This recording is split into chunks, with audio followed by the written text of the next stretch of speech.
ते हुण मैं एक शेर आखूँगा ये अगर समझ थानू आ जाए तो पीर साहब पीर सफीर शाह यकूब सानी साहब और तारिक साहब मलक नौबार बट्टू तवज्जो करी कि साडी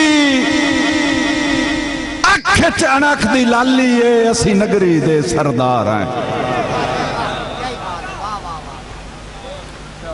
साडी अख च अणख दी लाली है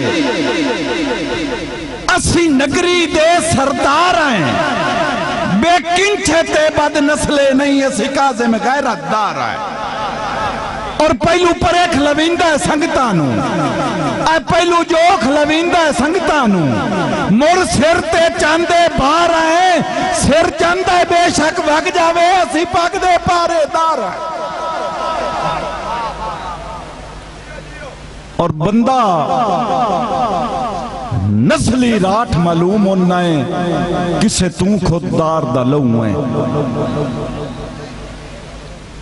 बरकली आख्या अहमद खान खरल नू जदों उन्हां दी आपस में लड़ाई बनी ना ते उस लो आख्या तू भी मेरे नाल लग जा। कई बंदे लग गए ना उस लो आख्या कि मैं तो तेनों इत्थों कढ़ना चाहना ते तू आना भी मेरे नाल लग जा। तेरे ना पाक पैर जेड़े मैं इत्थे जमीन ते ही नहीं रखण देना पाक अपनी रावी ते।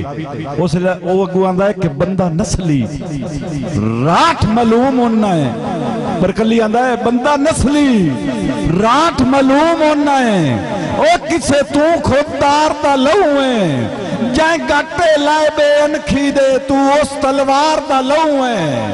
और जाए मर्दा मांग नहीं भाई काजिम तू उस वफादार दा लहू है।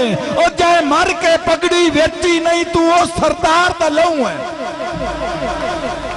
जाए मर के पगड़ी वेची नहीं तू उस सरदार दा लहू है।